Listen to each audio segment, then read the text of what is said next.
Dear listeners, this is not the full film of Girls in Panzer, der Film. This is a review of the English dub of the film. The film is available on home video from Sentai Filmworks and on High Dive in the US and Canada. If you leave a comment asking us where it is, you will annoy other people, but our metrics will thank you for it.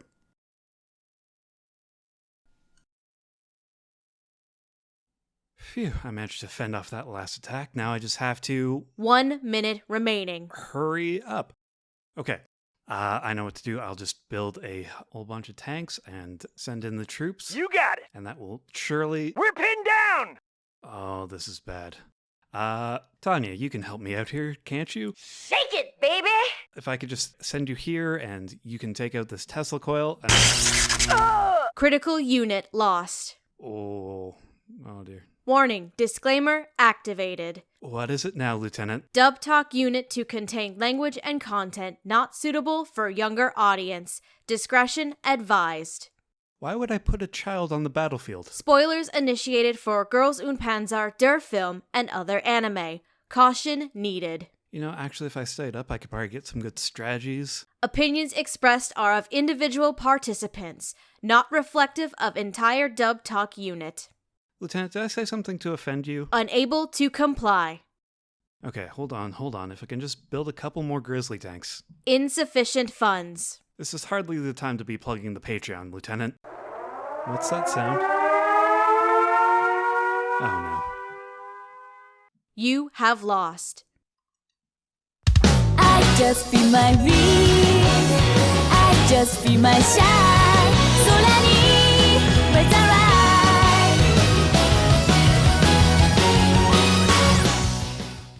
Good morning, everyone. What a fine day for a Tankery match. Representing Team Dub Talk in today's coverage of Girls in Panzer der Film, we have Jamal, captain of the Panzer IV. Why are there smoky smokes being launched outside my window? And Commander Jackson, captain of the BT-42, Panzer IV. And now to drop this bit and welcome you to the show.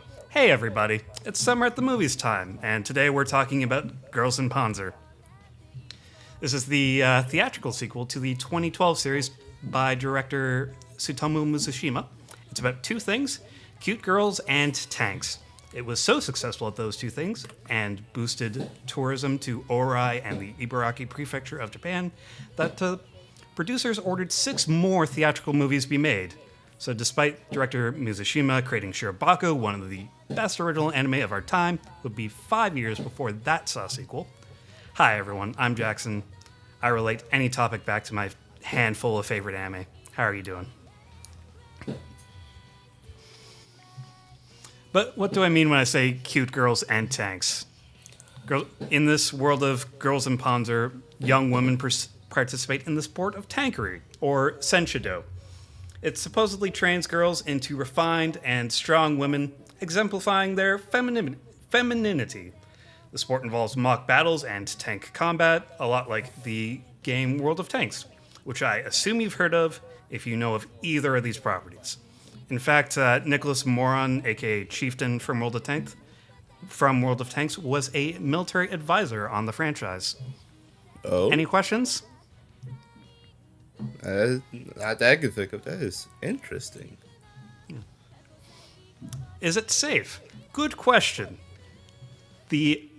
The advisory board assures me that the tanks are perfectly safe and enclosed in a carbon fiber lining that protects the girls from the live ammunition that is flying free on the battlefield.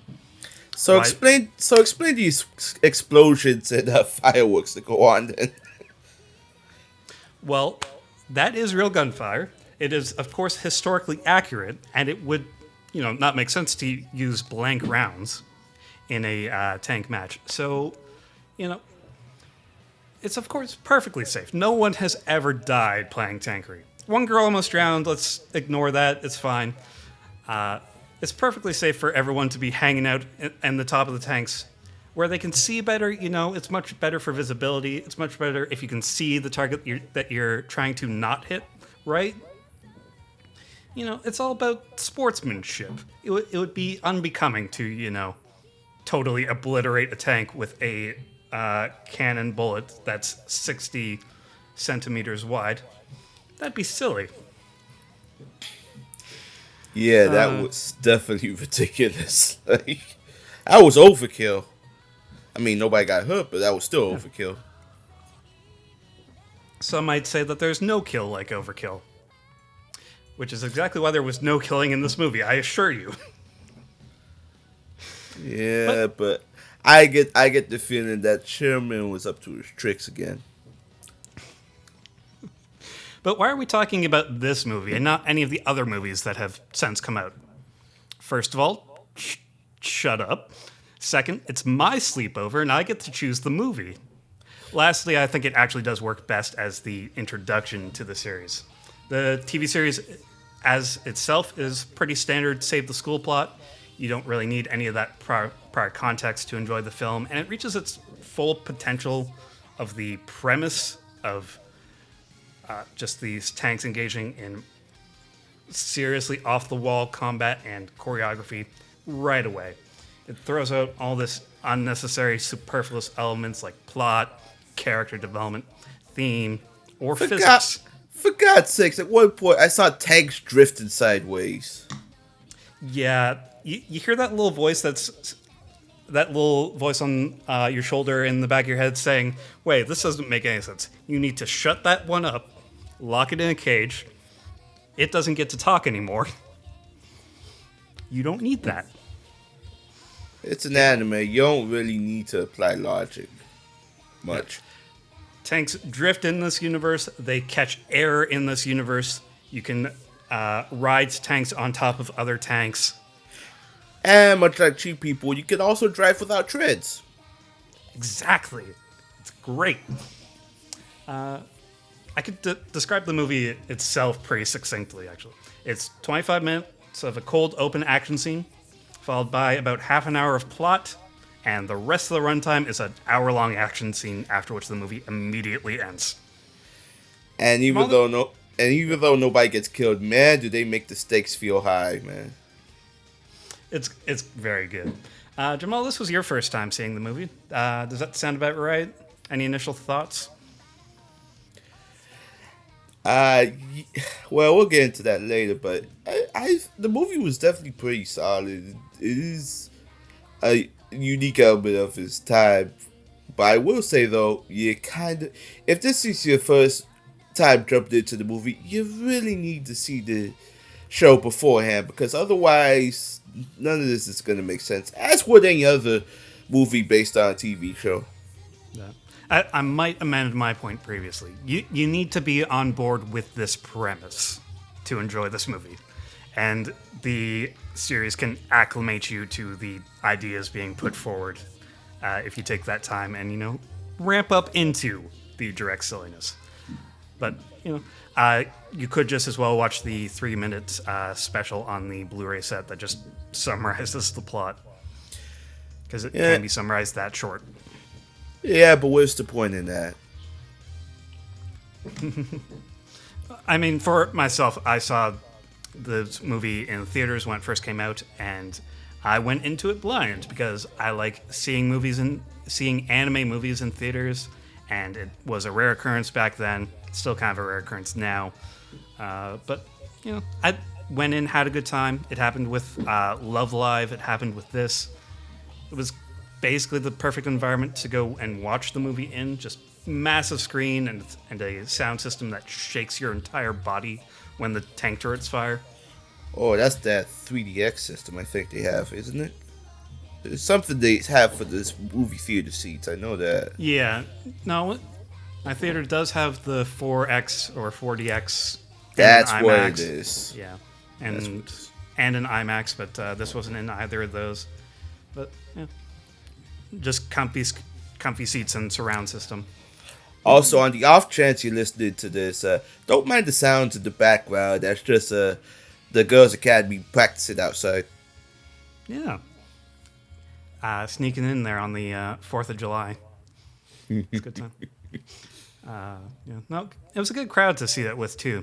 People in cosplay, bringing their model tanks with them. I went with my friend who I met because we both love Sound of the Sky, another show about cute girls in military uniforms. And if you out there love Sound of the Sky, we are now blood brothers. I would die for you. the showing was in English because that's all there was available at the time. And to quote my friend who only watches subs, I didn't hate it. But I think on that note, we may as well get into it. Who brought us this dub, and why was it so successful? For our ADR director and scriptwriter, we have director Kyle Colby Jones, and the script was also penned by Kyle Colby Jones, and working together with Tiffany Grant. So it's a Sentai dubbed. Yes, this was a Sentai dub, of course. Kyle was director and scriptwriter on shows like Land of the Lustrous, Log Horizon, and When Supernatural Battles Become Commonplace. Tiffany Grant wrote for such shows as Denocoil, Parasite the Maxim, and Infinite Stratos. So, what are our feelings on the dub at this point, on the directing and writing? First and foremost, because I'm using this, I'm going to take some time to use this movie to sum up the entire series so far up to this point. I thought the dub was great on this. The casting was kind of unusual because it's like one of those Studiopolis dubs where you can hear multiple people, multiple roles. Hell, sometimes even confusing some people for other people. The only difference between this and the main TV series is that not only was there a change in directors, but with the movie, we actually have a credited scriptwriter, because for some reason on the TV, the OVA series, a scriptwriter was not credited as far as I know. Yeah, I also didn't see a credited scriptwriter, only a translation and subtitler, and I assume the series was keeping pretty close to that translated script in the first place. So we didn't get a translated adapted scriptwriter credited.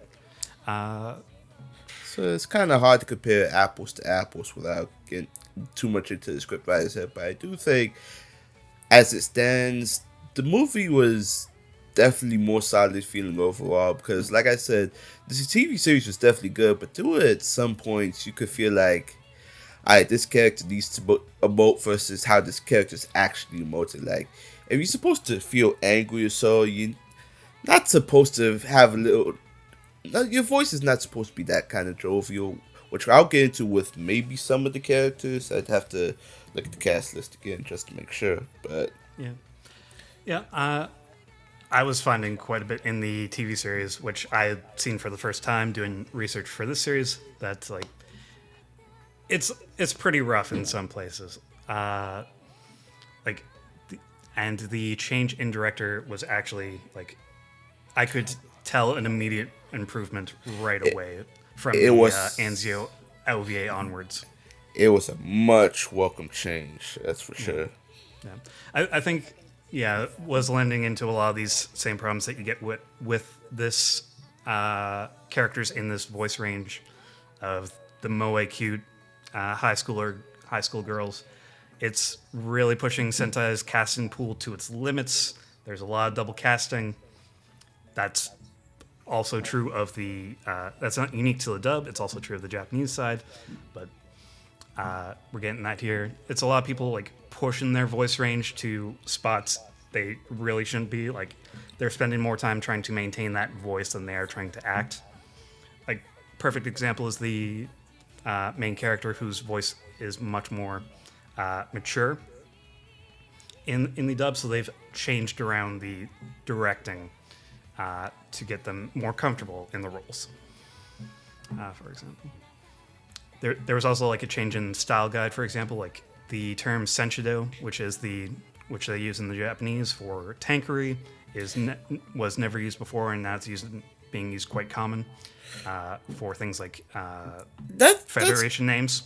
That's kind of oxymoronic, though, because I think at one point I did hear Miss Nishizumi, Miho's mother, talk about, she says it's a disgrace to the Senshido Tankery Federation, and that's kind of oxymoronic. That's like, alright, this ATM machine. Yeah, Like an ATM machine. Yeah. Or ADR. Or no, actually, no, not ADR. No, there's an anime. There's an anime that aired last year called Kuma Kuma Kuma Bear. Kuma is Japanese for bear. Yeah. Surely that's fine. Kuma cubed? Kuma cubed? Quadruped? I just call it Kuma times 4, so. Kuma to the power of 4, yep. Yeah. I did also want to mention that there are some there's multilingual acting in this dub as well. We've got some Russian characters who only speak in Russian, but they are cast and pulled from local town. Like, we have one character, I don't think we'll talk about her much, but she's a science teacher during the day and was pulled in for this and only does this. Only has this credit to her name. Okay. Yeah. Oh, right. Another thing that was way off from the TV series was the timings on like a lot of the lines. The lip sync was all the fuck over the place. In the movie or in the TV series? In the TV series. Oh yeah, definitely. Cause that was one thing I said about like a lot of earlier stuff. Cause you could tell this is definitely like 2010s kind of stuff. Because if I could touch those slip flaps, there is most surely a problem. I've said that about Media Blasters and not the early days, because this was like when I listened to like early Britney Lauder stuff to like, I don't know, I guess early. I don't think I've ever been an early 2000s episode for a Funimation Dub Talk, but somewhere along those lines, you could kind of tell. But at least with some studios, they had the grasp. They definitely knew what they were doing at the time, and others, just branching out in different ways. It was a 2010s where it's a different time. I'll guarantee you that. Yeah. By that point, you have the tools, and it's kind of showing a lack of care. Like, that's on the more engineering side and timing, subtitle timing, for example, side of things than anything else. Yeah. So mentioning engineering and sound engineering, I do want to mention the sound design on this movie. Impeccable. Like, Kiss. Love it. I just discovered I just discovered the feature on my computer that I could play spatial audio on my headphones, and when I was listening to it, I could definitely hear the mixing very well. Ooh, that's exciting. Yeah, there's a lot of great music in the OST for this. It's a lot of like historical folk songs and marching band tunes. Lots of national anthems. It all really fits in with the tone they're going for with this movie. Oh yeah. Yeah. I think that covers the initial thoughts on director though. Writing. There's a lot of personality in the writing of this. Like, really great one-liners and singers, more so than the rest of the series to this point. Sorry. And then not only that, but there's also, of course, with like the other schools as well. Like, you kind of have, not so much for the U.S. and Japan because it's an English dub, so they'd have to adapt it to English. But with the Russian school, however, like whenever they would speak certain phrases, you kind of have to space that out to match not only the language but the syllables to match the lip flaps too. I couldn't imagine either Tiffany or Kyle doing that very, very easily because language is a hard thing to come across. Mm-hmm. Mm-hmm. Yeah. And you'll quickly find with a lot of the other schools, because they're based on other nations that were a part of World War II, as is the conceit with this show, they are leaning heavily on the stereotypes, and it's kind of amazing. That's one thing I love about the show too. It leads on the stereotypes without like actually like making it a different universe, because there are some shows that would like lean in on a stereotype and just change the name of a country, so it would be like, we know who you're talking about, Who are you fooling? Yeah. This one is very much for the history buff. So it's like if you don't catch the reference, it's already flown by. Don't worry about it. There'll be another in 2 minutes. No, just really entertaining stuff. A lot of personality, a lot of character in the writing for this. But I think on that note, we should move on to the characters. I wanted to start with, just to prove that this is not a Love Live universe, that there are actually men on this planet. I'm gonna be honest with you. I think the TV show actually, I think predated Love Live. So as much as I wanted to make a Love Live joke, I couldn't if I wanted to. That'd be just a little disrespectful. But Nah, it's not quite there. But anyways, we have a character only credited as Corporate Slug, aka Renta Tsuji. We have the chairman of the Japan Senshido Tank Federation. I believe his name is actually Senshiro Kodama. And we have Punchy, the mascot of the Punchy Museum, a cute teddy bear that gets beat up a heck of a lot. I'm sorry, his name's Renta Tsuji. Please tell me Tsuji's a pun for something. I assume so, and if I go over to the wiki, I would find that right away. He is the number one enemy of the Girls in Panzer franchise, but savior to the fans, of course, because he keeps these entries coming. If I'm looking for Renta Tsuji's claim, it's a surname meaning crossroads. No, I was kind of saying that because given this is some of the movies, and Rent a Girlfriend just got announced for season 2, it's coming out this summer. I thought maybe that would be a little tongue-in-cheek joke or something, but it doesn't work the same with Crossroads unless. Sadly, no. It doesn't work. I tried, but it doesn't. Renta Kenojo, potentially, if that was his name. But no. Renta Tsuji, Corporate Slug, is trying his damnedest to get this school shut down. He doesn't succeed during the series itself, because the girls ultimately win the tournament that they were tasked with winning. But then he comes back and reneges on that promise to be like, no, I'm still going to shut down this school, and you can't stop me. And then the plot in the middle of the movie is just like hatching this plan to go back on that. Also involved in this is the chairman Kodama.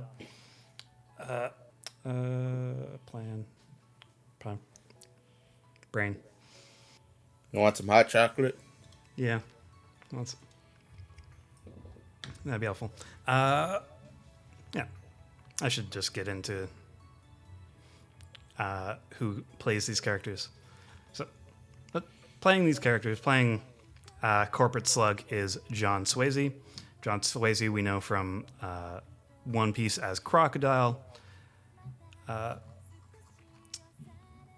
He's also Senzaemon Nakiri in Food Wars TV series, and he's one of the voices of Gendo Ikari in Neon Genesis Evangelion. The chairman Kodama is being played by Chris Ayres, a person we don't get to talk about too much. Last time we spoke about them, it was for Trinity Blood as Isaac Fernando von Kampfer. He's also been in Medaka Box Abnormal as Shigasa Takachita. And I'll throw another One Piece character in there. He's Johnny of Johnny and Yosaku fame. And last we have Joanne Bonasso as Punchy, who's been in Flying Witch as Nana Kuramoto. The sister Akari Akura in Chaika the Coffin Princess. And Susuna Hiragi in Dog and Scissors. So, I think it's safe to get Punchy out the way. Punchy doesn't do a whole lot except for one scene. I will say, though, I was expecting more out of Punchy, to be honest. Is he kind of a pushover? Kind of. He's kind of a bit pathetic. But that's what makes him so cool. If I had a nickel for every time people love a really punchable character, which he doesn't even get punched in that scene, by the way, I'd have 2 nickels, which is not a lot, but it's surprising that's happened twice. Yeah. He's mainly on this list because he is really entertaining for that one scene in which he's in, where he's just there to get beat up and go, "Ow, it hurts! Oh, they're punching me in the face! Help me, please!" It's real fun. Yeah. Like he's doing the whole mascot play thing where he's playing to children, except it's high school girls. And this is the part that will actually set up the characters to meet each other before the fight and bond over a mutual interest. You know what? That's fair. Just a slight nitpick. I forget which character it was. Was it Razor? No. Anyway, one of the girls in Team Anglerfish, she was like, for a guy that's named Punchy, he should just get punched a lot. They should just at least say he sure gets stomped. He sure gets beat up a lot. Yeah. His name is technically Boku in Japanese, and Boku is basically the sound for get beat up. So there's a slight translation difference there that's changed in the nuance, but Punchy is a punchier name. I didn't mean to do that, but here we are. Okay. And now you say that, and I'm thinking about that infamous joke on the end about people suggest about Boku no Pico. I'm like, somebody's getting beat up by salsa? What the? Anyway. Yeah. Yeah, so I had to say on Punchy. Joanne did a great job for that one scene. It's kind of funny hearing her get beat up by Kyle Jones and Lucy Christian, I think that was. At least that's what the credit said. Yeah, some of the other park mascots. That's fun. Chris Ayers as the chairman. He's mostly incompetent. It's not him that's coming in to save the day, but he is there to gloat in the victory. And it is fun, where he's just like, but I can't do anything. My hands are tied. What is little old me gonna do?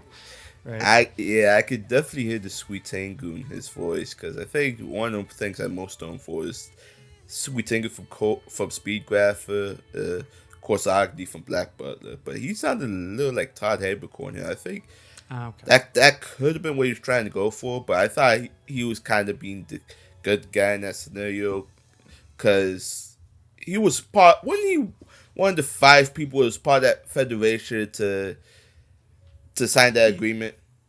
Yes. So, as part of that federation, so it's the Ministry of Education is the team is the party that they're trying to convince.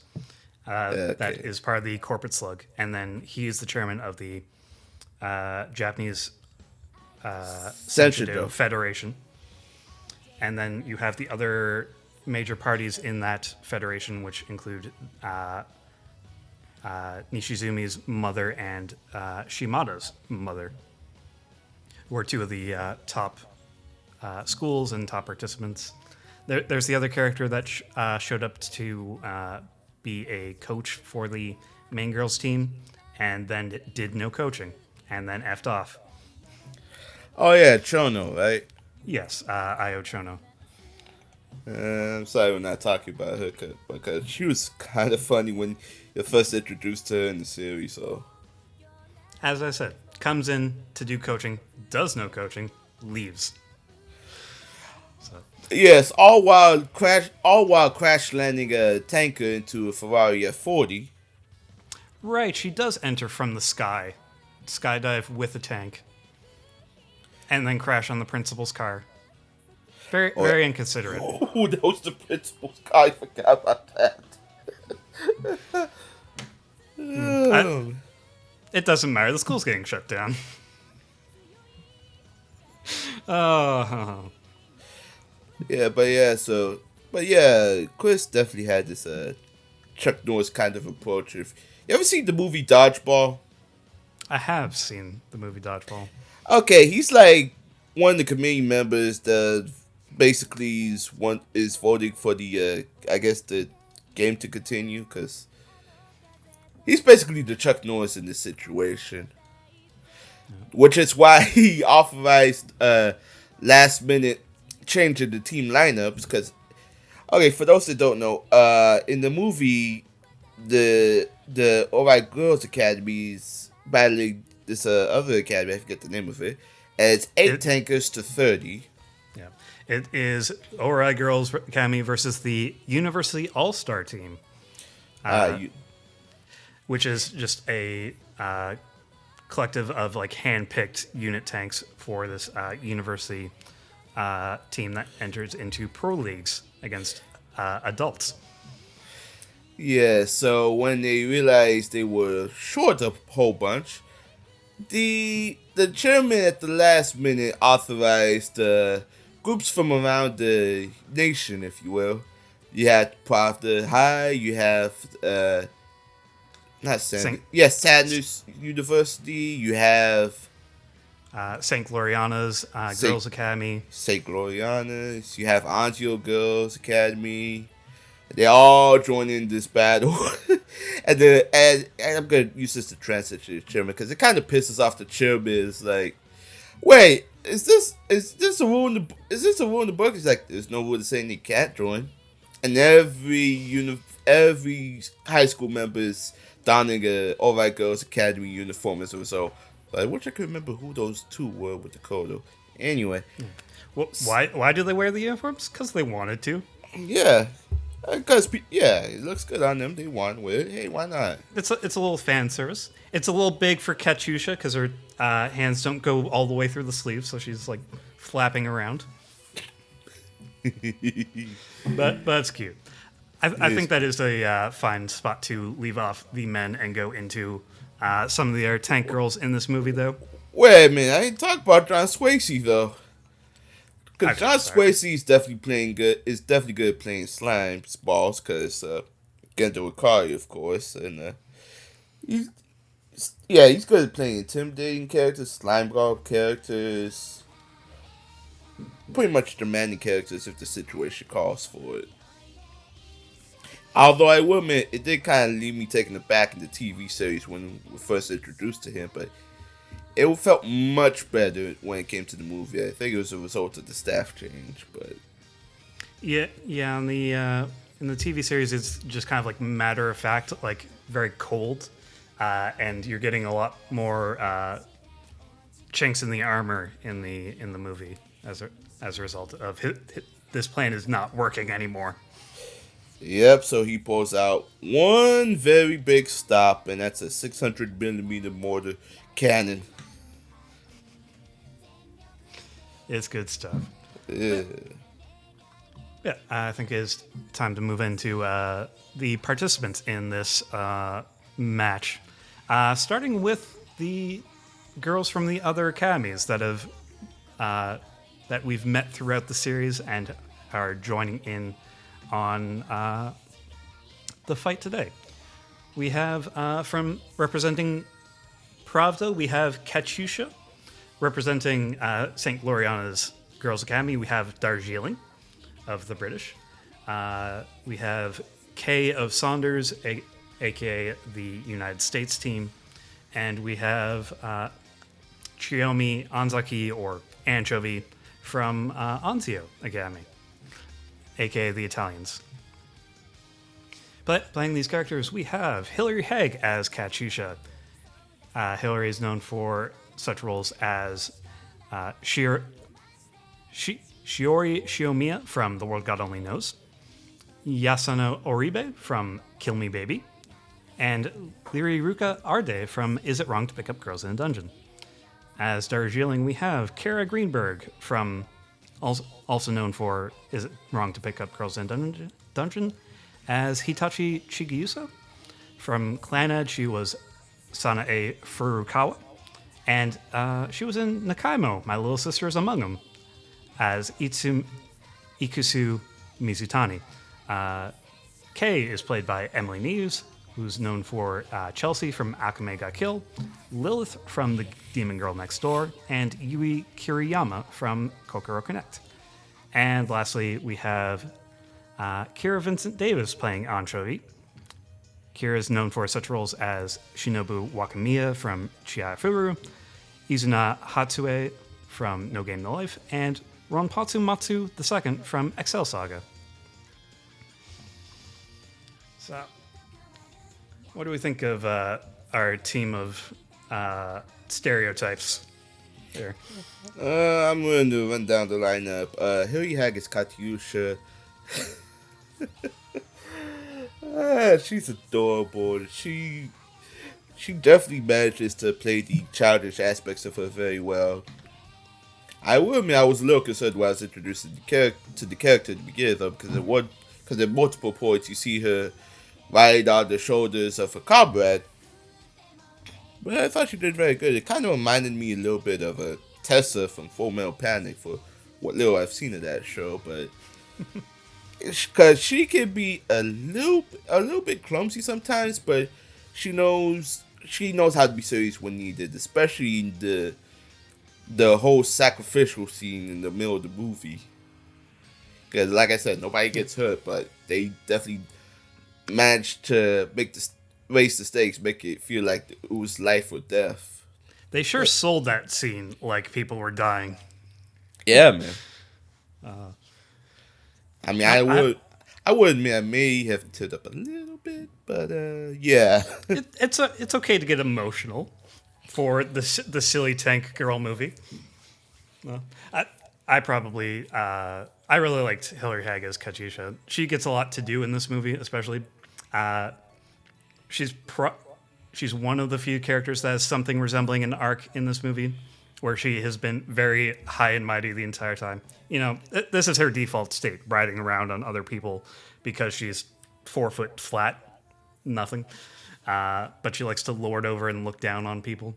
Just very competitive. Very tsundere in that regard, too. It's not like I wanted to come or be first or, help out. Her losing the rest of her team is actually like setting her up for getting her shit together. She has these loyal teammates that are like, if I say the sky is black, then they will agree the sky is black and follow her word to the letter. They go sacrifice themselves for her, and now she's on her own and has to work with other people and not look down on them to get things done. And she's got some really entertaining lines, or really entertaining dialogue and accent to her. It's like, "You're darn tootin'," when they're trying to cheer her up. So we're counting on you, boss. You're darn tootin'. That's real cute. Yeah. As far as the others, we have Darjeeling. Of course, the gimmick with the British team is that they're all named after teas. Yeah. They're all very prim and proper. Darjeeling herself, they're all sipping tea the entire match, pinkies up, because they're classy like that.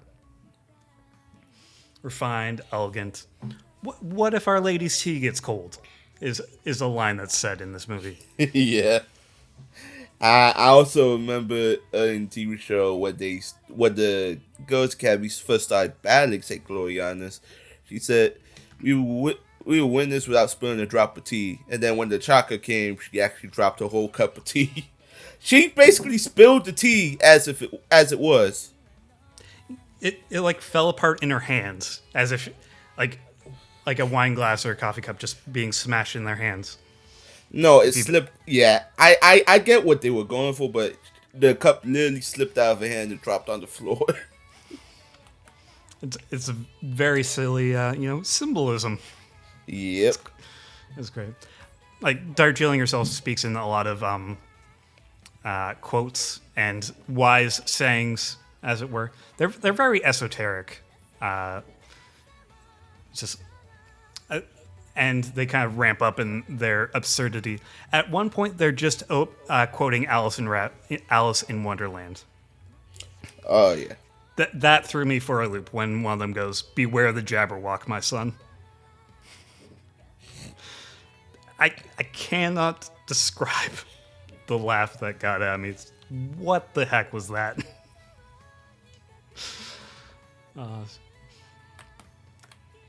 It's very simple. The American team.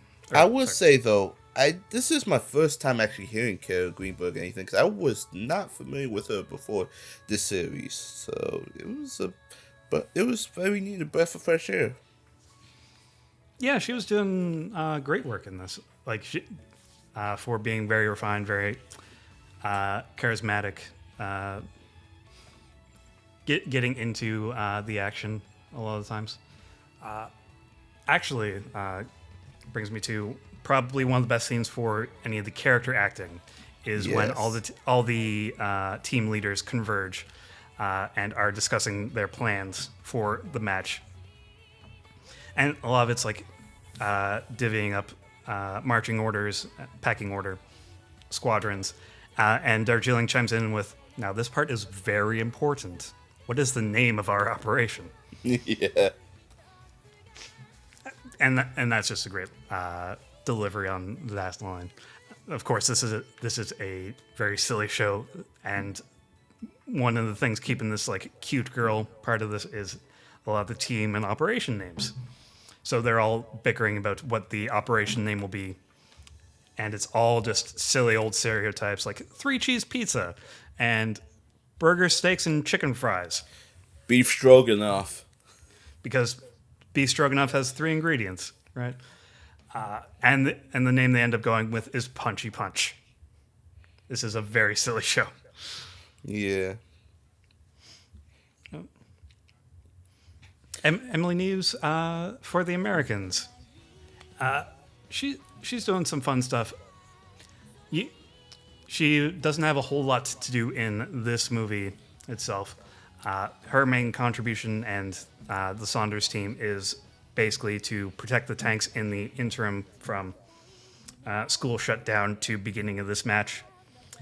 You know, at the lowest point in the movie, they're all very sad. It's like, we're losing everything.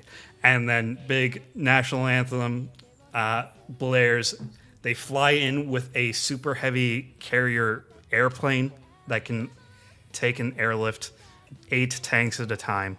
That looked bigger than an AC-130. Jesus Christ. Yeah, and you're carrying tanks that are like tens of hundreds of tons each. That's gonna weigh you down a lot. So you need some heavy duty equipment for that. The big thing with the Americans is they're loud and boisterous, have a lot of money, spend a lot of money willy nilly, just throwing all kinds of. As Kay says, the firepower doctrine. Attack one tank of theirs with 10 of ours. It's a case of guns or butter. So, but I will say though, Emily, for the small amount that she was on screen, Emily Neves was the perfect choice for Kay, because to me, I feel that, especially if you follow Emily on any given day, she is the epitome of all that is good left in America. You know, when the chips are down, she will figure out a way to get you back up. Sunshine and apple pie.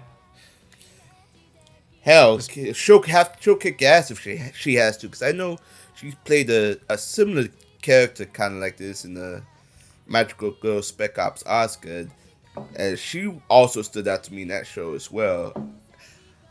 I'm just sorry she doesn't get as much during the show. And I will say this though, a signifier of a good Emily Neves performance is if you can't tell who's the voice actor for the character on first glance, because she is good at anything she does. And I'm glad you listed off Demon Girl Next Door for her, because she's amazing in that show. Very comedic.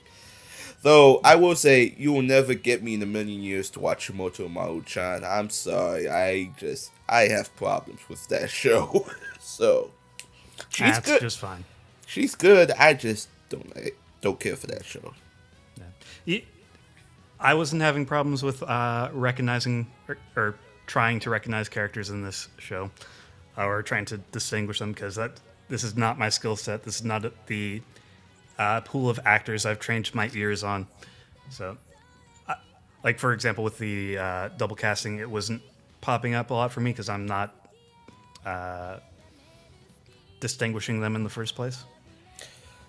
I'm gonna save that for when we get to the All Right Girls Academy, the very late down the road, because apparently I managed to confuse 3 different actresses with other people, 2 of which were each other. So, oh dear.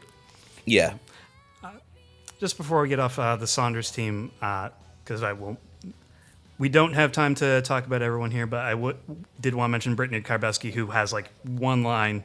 It's about her boyfriend rejecting her. It's really funny. She's got some great faces. Let's carry on. Yeah, she's one of the 3 I'm talking about, by the way. But that's mostly because of the TV series. Anyway, we're moving on. Yeah, and last on our list here is Anchovy from the Italian team. Just Kira Vincent is like really entertaining right off the bat. So the Italian team's main thing is they love to party and they love pasta and they love spending all their money.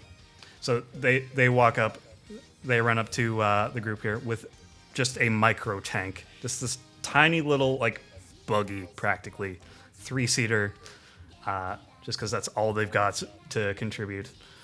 Of course, do go back and watch the Anzio OVA. It's very entertaining in that regard. Yeah, that's my one major regret. I ran out of time. I unfortunately did the thing I usually do, where I have a tendency to binge watch shows in the whole day, leading right up to the episode. This is why I say skip to this movie and start with it. That's fine. Yeah, live and learn. Hanging on to the edge of tomorrow. And yeah, they're getting a lot of great comedy out of this team. Like, Anchovy's character has these big, stupid pigtail drills, and one of them goes like, I could see better if you would just take the stupid wig off. As if... Hey, twin tails are a sign of a good commander. Just watch Data Life.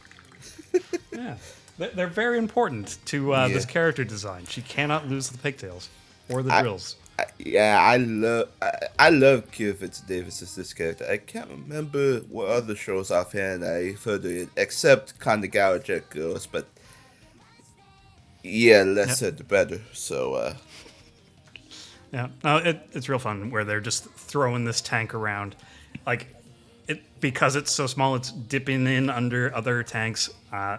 They can't aim that low to get at it. It can ride on top of other tanks and get thrown into the air across valleys. What was that?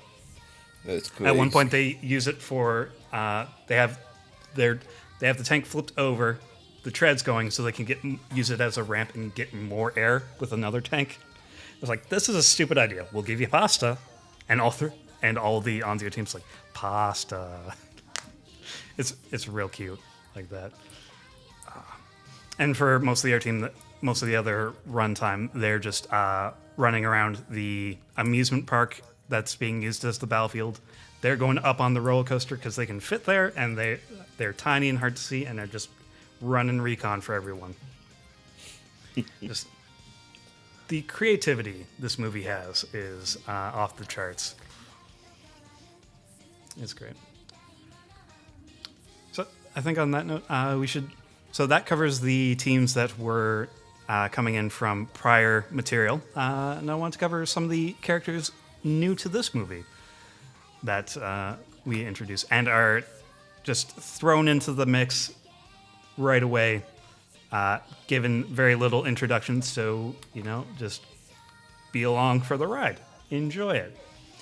We have the Japanese school, represented here by Kunio Nishi, the commander, and one of the lieutenants here of Fukuda, who's a very cute moe character with big old glasses and a helmet to keep her head safe.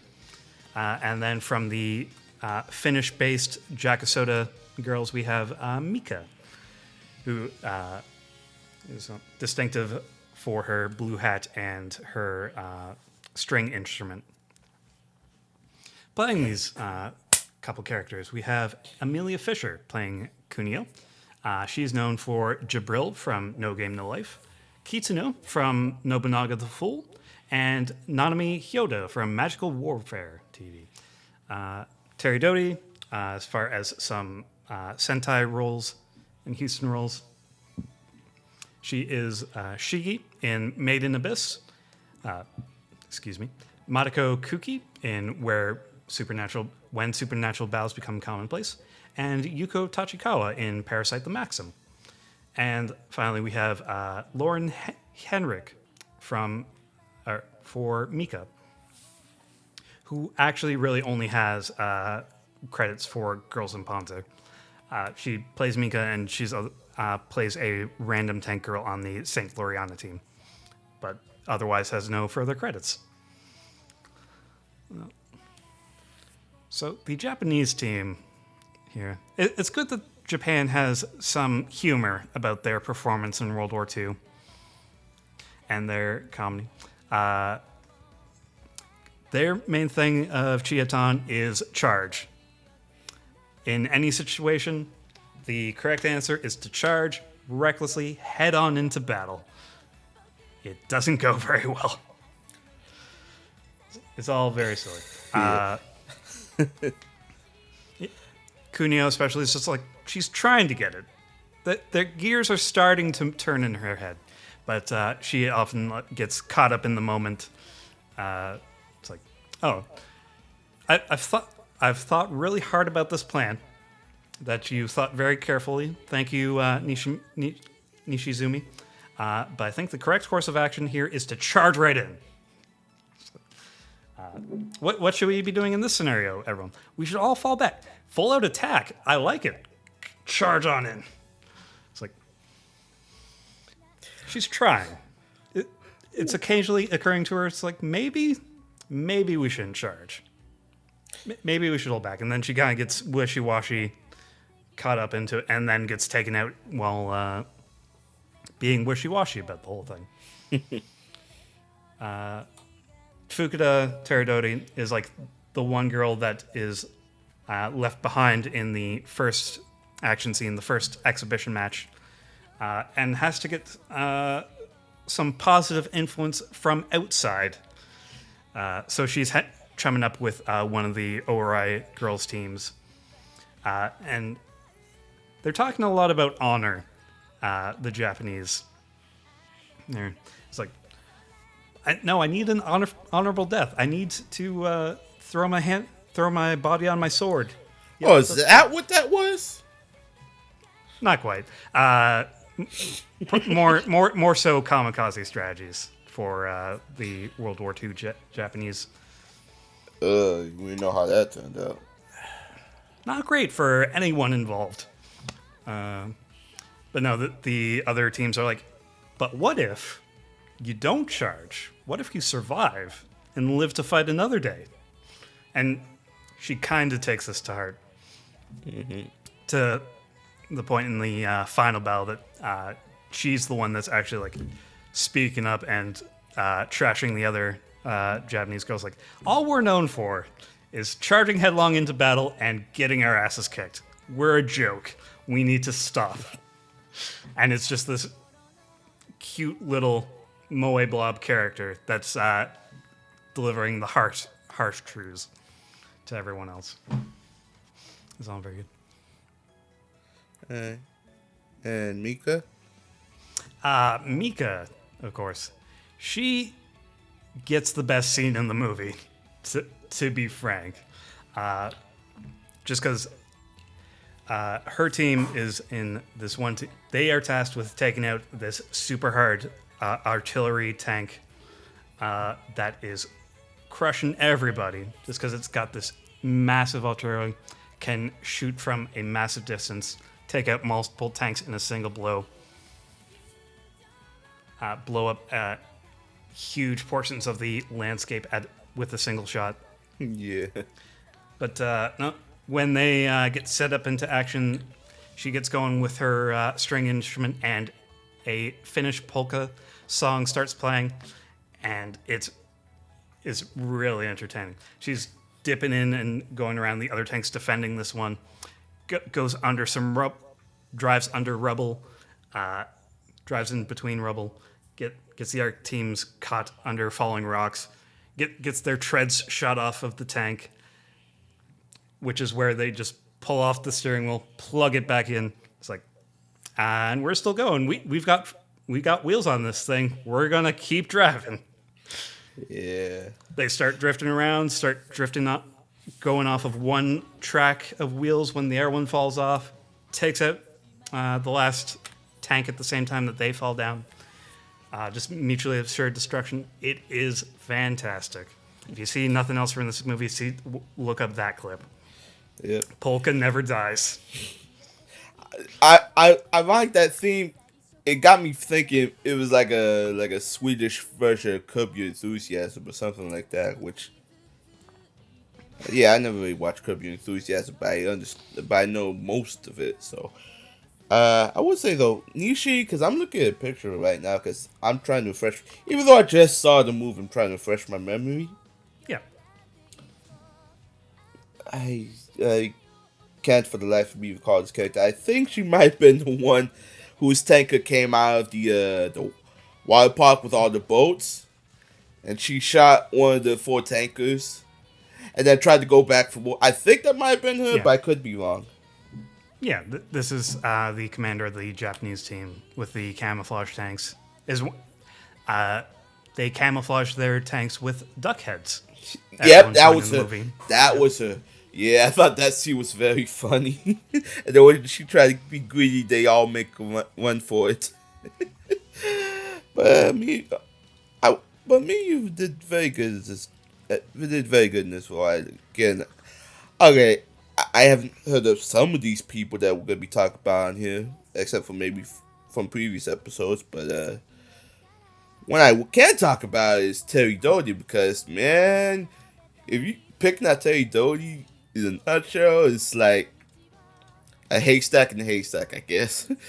I really dug her character though. Like, she didn't get to do much, but I really dug the emotion she gave that character, because to me it looked like Terry Doty would pick Tails, to be honest. Because if you ever listen to her obscure chat podcast or see how she gets on in her life, it kind of kind of gave me that kind of vibe. So I thought it was kind of perfect the way she approached this character, even if only for like a total of 5 minutes throughout the movie.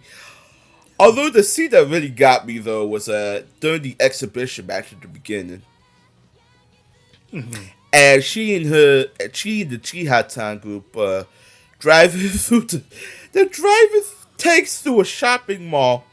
Yeah, one guy say, yeah, "This is a ceasefire place. This is a ceasefire place." We know that's the plan. Thanks. Wave as they go by.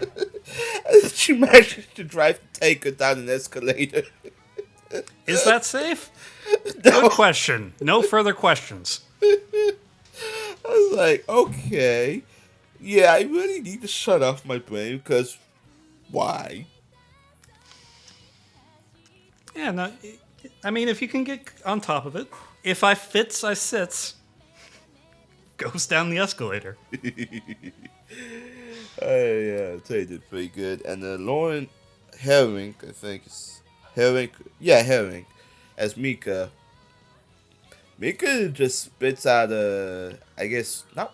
I don't want to say words of encouragement. It's like, I don't know, proverbs, I guess. Yeah. She's contrarian for no reason.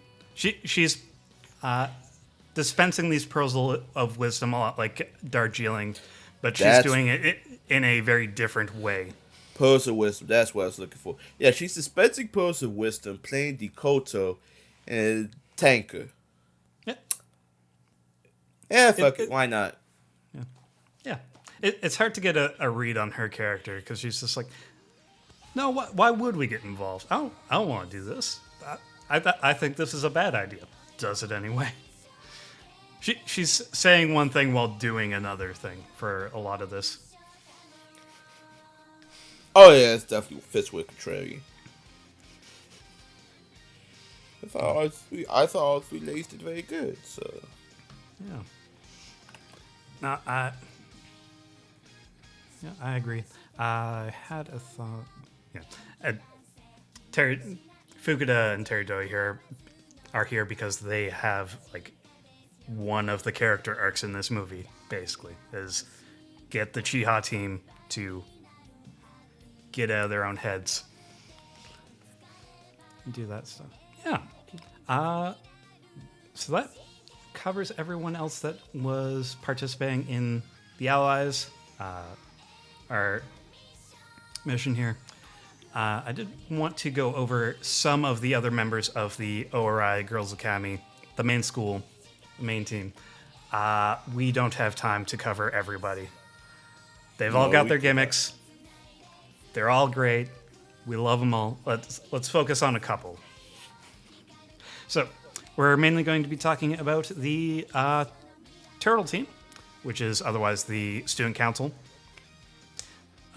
which is made up of Anzu Kadotani, the Student Council President, Momo Kawashima, the Secretary, I believe, and Yuzu Koyama, the Vice Student Council President. And to throw in one other character from the girls' team, we have Sadako, the Hall Monitor, captain of the Mallard team. Like, the other ones are fun. They've all got their gimmicks. You've got the volleyball team. You've got the historian team, the engineering team, the first years, the NEETs, and who am I forgetting? Volleyball team. Yeah, the volleyball team, who are knocking their school team back. The automotive club, who helped service most of these tankers. So, also shout out for drifting the Toyota Chaser in the movie. Yeah, the closest thing to real physics, probably. I thought that was a Chaser. I thought that feasible. was a Chaser. I thought that was a Chaser or a Mark II. I couldn't tell. It kind of predates the JCX-90. Anyway, enough of me nerding out on vehicles. So, yeah. One throw in there for the gearheads. But as for the characters that we've picked out here and who's playing them, as Anzu Kadadani, we have Rosie Curtis, who's been in Panny Pony Dash as Bihoimi, Kill Me Baby as Agiri Goshiki, and Tamako Love Story, the movie, as Hinako Katashirikawa. Momo Kawashima is played by Patricia Duran, who's been in Domestic Girlfriend as Hina Tachibana, Flip Flappers as Yayaka, and Princess from Princess Principal. Yuzu Koyama was played by Megan Avocado, who has also portrayed Lisert in the Fate Khalid President Ilya franchise. She was in AKB 0048 as Megumi Wanibuchi, and she was also in Nakaimo, My Little Sister is Among Them, as Yorozuna Hosho.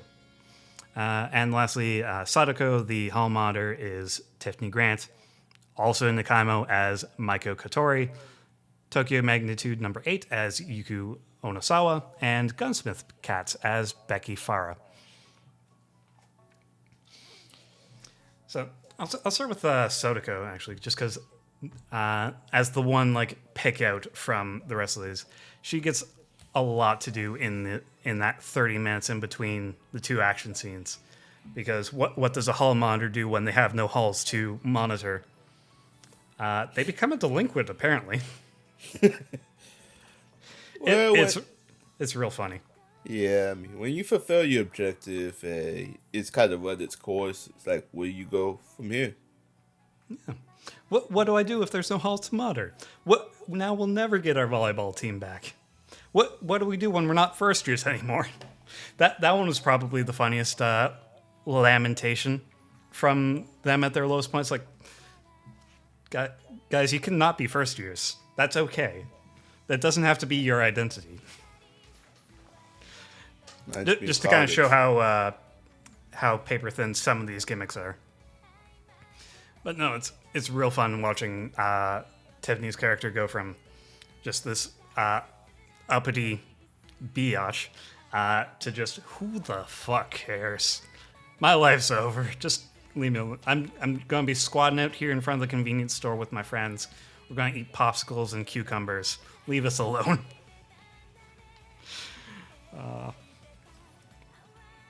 Yeah, I'm gonna save her last for reasons. So Yeah, we otherwise have the secretary Momo-chan, Kawashima. Through a lot of the movie, she's the one trying to keep her shit together and failing spectacularly. There's this just great... Especially 2/3 of the way through the movie when she's carrying a whole bunch of desk equipment and stuff and she sees the president again. Yeah. No, it's great where she's just piling more and more burdens onto herself. Being like, there's this great escalation of excuse me. There's this great escalation where she's just like, we need more food. I'll go ask around for some rice. We need more light bulbs. I'll go into town and buy some. The hall modders are picking fights with the locals. I'll be the referee for their match. It's like, Momo, that last one, hold on. Are you making good decisions at this point? Probably not. And yeah, Patricia's doing great at these highs and lows of this character where she's trying to keep it together, be authoritative, and then just flipping her lid and becoming a huge crybaby. As you say, when the president returns with good tidings. Yeah. Yuzu's the one that's actually keeping her head on her shoulders through most of the movie, where she can be level-headed and providing support to the other girls, keeping them on task and sane through all these hard times. This team's not doing a whole lot during the fight proper, but they're coming in clutch in the keeping the team together, keeping morale from completely falling apart throughout. Yeah, basically. Yeah. And then... Yuzu didn't stand out to me as much, but who did stand out to me is the president. Mm-hmm. Little tiny... Yep. Yeah, little tiny thing.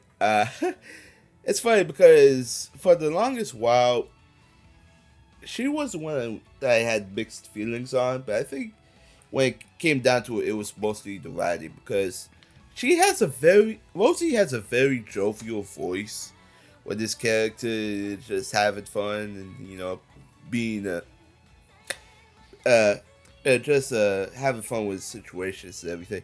But when it came down to being serious, it kind of lacked emotion a little bit in the TV series, but that was mostly because of the direction. Yeah, I was fine the same. Like, this is another character that improved under new direction. She's not trying to push the voice as much to keep it up high. She's able to be a bit more serious and sell those lines more. Yeah, when the movie came around, she definitely improved. And I still like the character all the same. It was those moments that kind of had me mixed on her, but she did very well over on that aspect. So yeah, she's good at being this laid back character for most of the time, and then when it's time to go into action, she's able to lay down the law. She's the student council president. This was her idea to save the school originally, and she's the one that's raising hell, trying to save the school again in the movie. Yeah. This time, she gets the contract in writing. But yeah, because a verbal agreement is useless if you don't get it in writing. Great that they take those words and shove it back in John Swayze's face. Yep. Yeah, she did very well making the press really displaying the qualities of student council president very well. So I will say this though, because I saved Tiffany for last. There was a very good reason. Well, for one, she did a very good job as this hall monitor, even especially among the triplets. To which it's kind of funny. One of them is Lucy Christian, because here's the thing: when I listened to it in the TV series, I actually thought Sodako was Lucy Christian. I was like, wow, I never heard Lucy like this. Well, yeah, that's typical Lucy Christian, but I also heard Cherry Lee. And for what I can recall, I never heard Cherry Lee in any Sentai dub ever. So when I found out it was Tiffany Gray, I was like, what? And to make matters even stranger, I forget what team. I think she's on Team Turtle or something. The one with the historical revisionists. That's the Hippo team. The Hippo team. Well, it pretty much just told the entire historical revision, if you think about it, because in the OVAs, they do a lot of work. One of the 6 OVAs did a lot of world building. Or 7, if you count the odds. Yeah. If you have any questions about the universe of Girls and Panzer, the OVAs are there. It's a lot of lamp shading and hand waving, but it has answers for you. Yeah, so when I listened to Erwin on the Hippo team, I thought, man, Brittany Karbowski is doing a good job selling this historical revisionist character. And then I find out it's Lucy Christian. That's why I asked you, like, LOL, which Karbowski? Because I thought she was playing 2 roles. I mean, she is, but not those 2 roles. She's one of the engineering girls, for example. Right. And making matters worse, all the hall monitors are the same person in Japanese. It's not just the dub. And Lucy Christian is also one of the members of the automotive team. Yep. I come to think of it, I think I heard Brittany Karbowski elsewhere too, but man, the fact that I got Lucy and Brittany mixed up is spectacular, to say the least.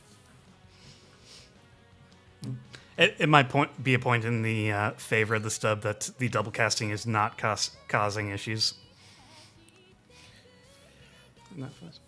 My full thing is, if there's double casting involved, depending on the storyline, it's either going to be Waller or plot-centric. Yeah. Yeah, neither of the case is here. You could argue Walla, just because these are very minor characters that are being pulled. And plus, I think around the time this dub came out, Sentai Filmworks was just starting out. Well, they're now known as Sentai, but back then it was Sentai Filmworks, around 2013, 2014. Yeah, 2013. This movie came out 2016. Yeah, so they They've had time to grow. Yeah, on the road again. Anyway, that's all my thoughts. I just wanted to put that out there. So, yeah. I will mention one of the other teams just because I found their gag very funny, which was the Otaku team, who basically have no lines, but after losing their first match and being all downtrodden, they focus up by pumping iron, and they get real good at pumping iron and get real strong. And by the time the match comes around, they've got guns, and they are just gripping these massive tank ammo bolts, tossing them one-handed, gripping gears, breaking equipment with their strength. It's great. But otherwise, let's move on to the main character head team of the Anglerfish, main character support team. We have Mako Reize, the driver for Team Anglerfish. We have Yukari Akiyama, the loader. Hana Isizu is the gunner, and Saori Takebe is the radio operator. We have actually a full squad detailed here. Mako Reize is played by Molly Searcy. She's known for Rory Mercury in Gate, Yuri Oreki in Chivalry of a Failed Knight, and Akame of Akame Ga Kill fame. Yukari Akiyama is played by Rebecca Stevens. She is Kyoko Shimizu in Haikyuu, Ritsuko Mukue in Kids on the Slope, and Nate Mitotsudare in Horizon in the Middle of Nowhere. Hana Isuzu is Caitlin French.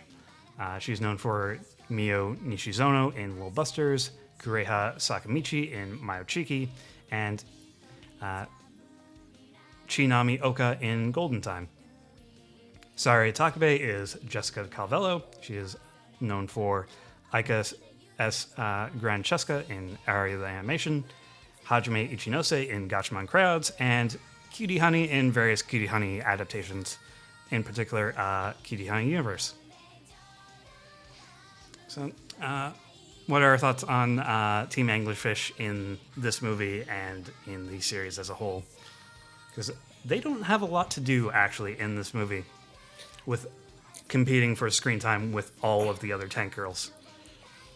In that case, I'll just go at them as a whole throughout the entire series, because with Caitlin as Hana Suzu, yeah, I can't recall much of her other than just pretty much being nice to everybody. So there was that one OVA where the girls put on a talent show. She just had to guess everybody's impression, except her own for some reason.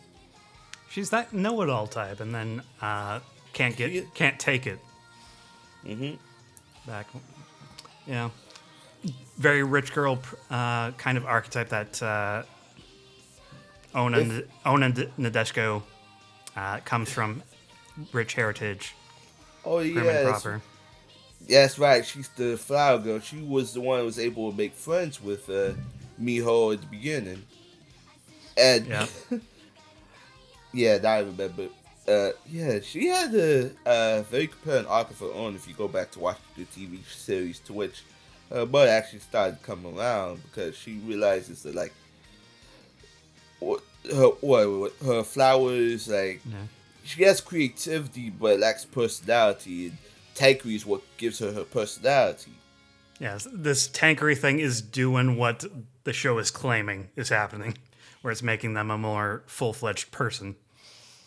Yeah, speaking of full-fledged people, Molly seriously Sparkle, because Sparkle is for the most part kind of sleepy. And then you kind of find out why, like, she's basically essentially the, not primary caregiver for her grandmother, because she's an orphan.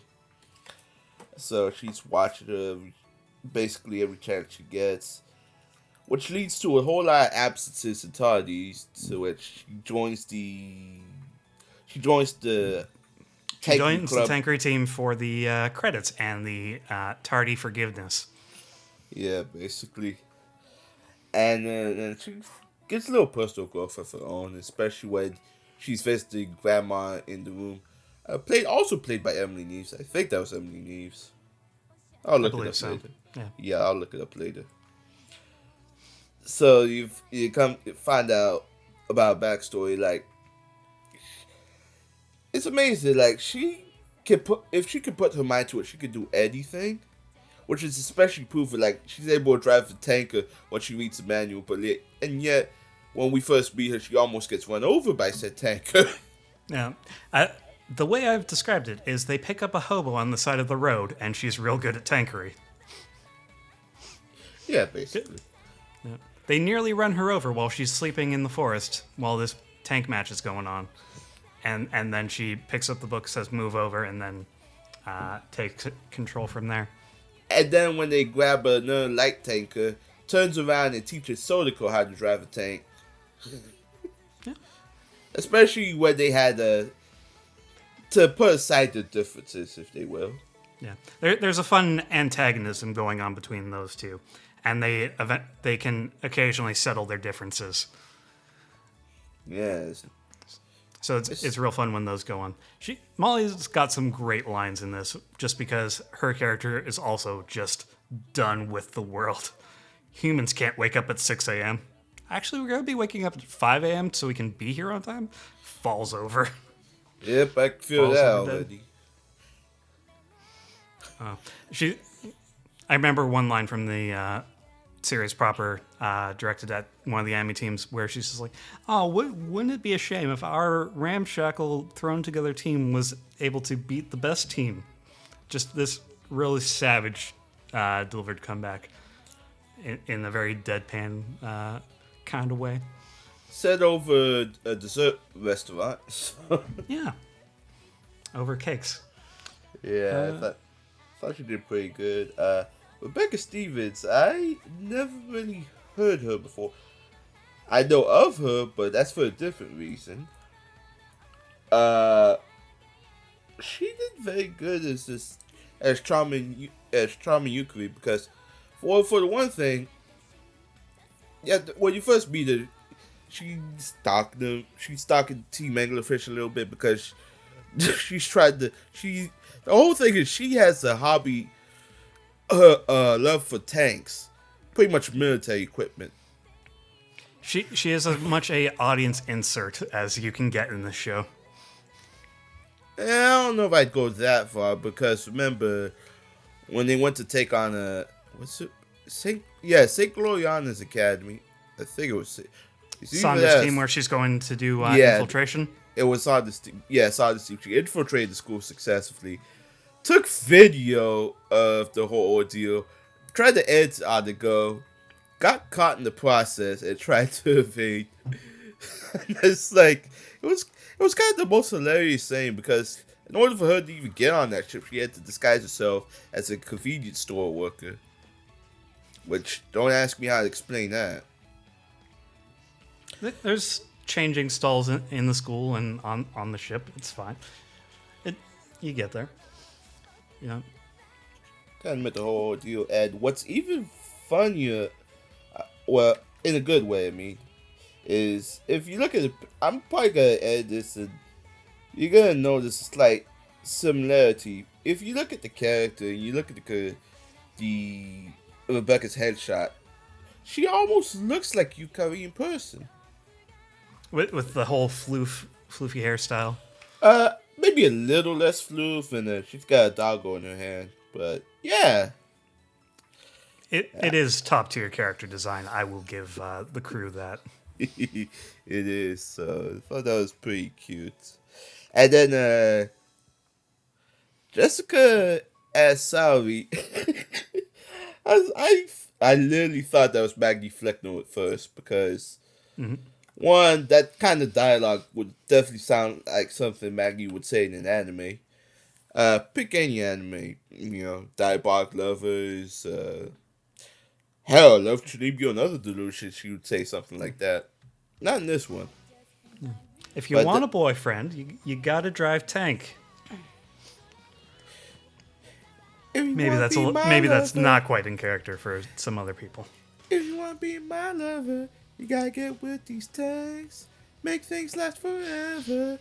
Battle never ends. Yeah, I do like that. Jessica's character does also have some other aspects going on where she can be very like motherly, and and actually has skills outside of Tankery that are useful as well. Very organized and organizational, fitting for being the radio operator tank communicator. Oh yeah. Oh, I think my favorite thing about it was when the battering Sardis Academy, Sardis University. Yes. And they find out that they were being wiretapped. They relayed fake communication to her while texting real communication to the squad. And I thought that scene was hilarious, because it's like, wow, that is a way to troll them. And it was set up because she's like, I've been working on my texting skills and communicating. I've been training for this. Jessica Carvel is really great as this character. It almost kind of reminded me of when I did the Michi on Nissan episode, because she played a similar character. It was a combination of Saori and Reise, if you will. Like, characters just kind of like know the world, and was worried about never getting married, that kind of thing. I thought Jessica managed to play Saori up very impressively. Yeah.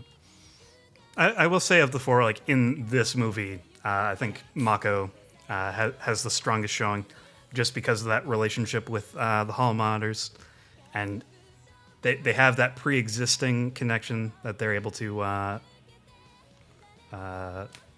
adapt and focus on. Mm-hmm. I think that brings us to the final group of characters, the tank commanders for this final match. We have Miho Nishizumi, our main character for the franchise, her sister Maho, and their enemy this match, Alice Shimada, age 13. Why are they fighting a 13-year-old? Anime. Stop. Questions. I hear you questioning again. Stop that. Playing these characters, we have Margaret McDonald playing Miho. Not the last time I'll make that mistake. She is known for such characters as Rika Takanashi in Love, Chimio, and Other Delusions, Tamako Kita Shirakawa in Tamako Market and the movie, Saika Totsuka in My Teen Romantic Comedy Snafu. As Maho, we have Kim Pross, who was Aya Hasabe in Comic Party Revolution, Rin Kamishiro in Maburaho, and Aya Hoshino in Super Gals. And playing Alice is Shanae Moore, who was Beatrice in Princess Principal, Sayaka Saike in Bloom Into You, and Erika Yano in Shirobako. So let's probably start off with Maho, because she's a very stoic character. Keeps things very close to the chest a lot of the time. Yeah. And it's hard to get a read on her sometimes, because she's an antagonist in the franchise, in the TV series itself, but it's actually, like, they're not enemies at any point. They don't have a rivalry. They're just kind of at odds with one of them's accepted by the family and one of them's not. It's the mother keeping these two apart, right? So she's doing a lot during the movie to try to smooth things over and just kind of keep a connection to her sister. Yeah, basically. I think what it is it's kind of older sibling syndrome, because even if the mother is trying to keep them apart, it's like some of the qualities that the older sibling will have, the younger won't, and the younger is essentially trying to prove themselves more or less. I've seen multiple storylines that have been kind of like this, and she's trying to be supportive the whole time. And being the younger sibling myself, I can understand where that comes from. So I see. I am technically the older sibling in my relation with my brother. Well, good for you. It's okay. I keep finding older siblings, so I keep moving down in the pecking order. Funny story. Kim's doing some great work as Maho here. Yeah, like most of these actors, I'd never heard her before. But again, this is like really old Sentai, like post ADV. So a lot of the people we mentioned may or may not be working for Sentai anymore. I know Rebecca Stevens, the last thing I see here is Haikyuu. So for example, like there was some casting changes between the TV series and the movies, and some of the movies that have come out after this have also had casting changes. So, people move on from lives. People aren't available for recording some days. Yeah. Things have changed around quite a bit. Like, from this cast list, we've had some deep pulls, for, like Shanae Moore, or like Kim's Comic Party Revolution. Yeah, basically.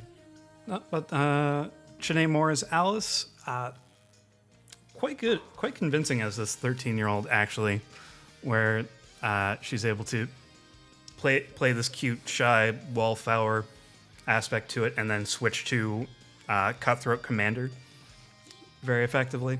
I would believe that this character would throw a match to save a stuffed animal. Which is ultimately how this movie ends, is instead of shooting through a animatronic bear, She holds her fire, and that costs her the match. Yeah. Yeah. She knows, I guess, the cute, cuddly things. Even if they were ugly, like she knows, she has admiration for them, but that kind of led to a downfall. She was very good as Alice, and I I thought it was very neat when you kind of find out more about her later on. I thought, okay, she's look. To be honest, when I saw that scene, I said to myself, where the hell did she come from? She wasn't there when the other girls were there. So I was kind of surprised to see. And then you find out later she's basically ends up as a rival throughout this whole entire ordeal. And that she's a child prodigy. I thought, neat. But yeah, Shanae does a very good job playing this kind of characters. Because I know the last thing I've heard her in, I'm still in the middle of it right now, is the simuldub for Demon Girl Next Door. And I thought she did... I thought, well, Shihan in that show is a kind of a goofy, kind of scary character who's very into goth and the occult, that kind of thing. But she's also a teenager, so she knows how to portray youth very carefully, given any scenario. But she did very well here. Yeah. And then we have our main character, Miho. As I kind of alluded to before with the directing, like, they've done a lot to age up the character and make her more mature in this movie under a change in direction. She's got a lot more authority behind her voice. In the TV show, she does have a lot more of those moe cute moments that aren't really present for her character here, besides the punchy punch kind of dialogue stuff. And I think it is working for her, where she's able to be like more authoritative, more sensitive around her sister, for example. Yeah. And I'm enjoying it, and it's a big improvement from what we had before. And I will say about Margaret, because Margaret is a very interesting actor. Because for one thing, they can be like very serious. She has this husky voice that it can be very serious, very comedic. It also sounds sweet when the character calls for it. This show, she kind of does a bit of both. I've been a big fan of her work since I watched Love Tribute on Others. Actually, no, I've been a fan of her work since I listened to them in Citrus, because I listened to much of Margaret McDonald's stuff back in the day, and now it's like, it's kind of pretty cool. I really should check out more of it. It's kind of funny we're talking about Margaret McDonald, because I remember I kind of suggested that Take On Me movie. Well, actually, no, I could probably cut that part out. is that what movie is that? Frag Time? No, Love Chinibyo and Other Delusions, Take On Me. Oh, okay. I got thrown by the musical reference. Carry on. Aha. Yes, exactly. Aha. Could probably cut that part out for reasons. But Margaret knows how to toe the line with characters very easily. It's always a delight whenever I hear them in this performance. So, kind of revisiting something so old school as this, Margaret's still very impressive by a long shot. I do wish I could hear more of them someday, you know? I don't know if they're doing anything right now, but I hope they're okay. Yeah. Seems like they had a period of time as the It Girl at Houston, so I'm sure it can happen again. Yeah, as a matter of fact, there was a period of time when she was at Funimation too, like the last couple of years. Ah, okay. She doesn't ring many bells for me that I can pull past performances from, but I am impressed from what I've heard here. Anyway, I would be happy to see her in more in the future in Texas stuff. But yeah. If there's nothing else, I think we can carry on into final thoughts. Jamal? My final thought is this. Don't just go into the movie blind, go into the franchise blind. Start out with the TV series first, because Otherwise, the movie is not going to make sense to you entirely. You will just be lost very quickly. For what it's worth, it is a very good dub. It's a very spectacular dub. I'm sorry we're not covering the Das finale part of it. I did not know it was going to be 6 parts to that. Sorry, Mike Himoto. Yeah. Hey, at least you gave me a reason to watch the series in the first place. Because any mention of Jackie Chan, it's all right with me. Not in this movie though, unfortunately. But otherwise, it is a very solid franchise with a very good dub. It really builds a lot. I'm definitely gonna have to go back and see the Anki Girls Battle OVA just to grasp a little more of the story. Yeah, I'm glad you mentioned Jackie Chan because it is very much that kind of comedy action flick. Like, sure, things like character and plot matter ostensibly, but you don't really need that stuff. You just need a little nugget of motivation and some real good choreography and some action.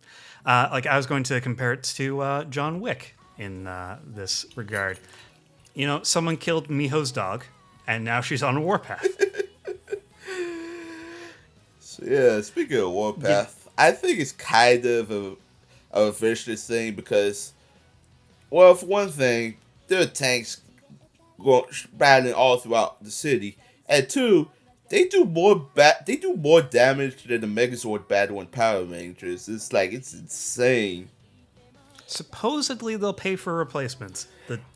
The advisory board assures me of this. It's perfectly fine. We will refund you your damaged store and your lost goods. Don't you worry about a thing. It explains why that one guy was so happy his shop got damaged twice. Yeah, exactly. So yeah, there are some callbacks to the series proper like that and the first Gloriana match that you would miss out on if you went into the movie directly. But who needs that further context? Just go in, have a good time. Go watch this on the biggest screen and the bassiest sound system you got. You're going to have fun with it. I don't get out of bed for less than a 9 out of 10. And this has been the holding pattern for all of the episodes I've been on mic for. But if you would like to watch Girls und Panzer, the film, the entire franchise, as well is available on streaming on High Dive, as well as on Blu-ray from Sentai Filmworks in both English and Japanese. We are the Dub Talk Podcast. You can find us on YouTube or Spotify or Podbean, any place that fine podcasts are sold. I myself use an Android app called Podcast Addict to listen to this. If you like what we do and want us to keep doing it, you can support us on our Ko-fi or on our Patreon like these fine people. So I'm gonna pull that up. We have our $5 patrons of Megan's mom and dad, Michelle Travis, Nico Robin but with Yowie hands, and Victor Mabaroda. And our $10 patrons of Anthony Brown, Carly Leskow, Crimson_Echidna, Jacob Wilson, Jared Hawkins, Julie W., Marissa Lenti, and Otaku Anthony. We stream on Twitch nearly every day, twitch.tv/DubTalkPodcast, if you'd like to join us live, or you can find our VOD channel over on Dub Talk Gaming here on YouTube. You can get updates about all our goings on Twitter. Jamal, you're also on Twitter, correct? Yeah, I'm on Twitter at Jamstar529. I'm on YouTube at Jamstar1. I'm talking about doing a solo podcast, but life gets in the way sometimes. Maybe I'll finally get around to it this summer. Who knows? I'm an assistant editor for this podcast.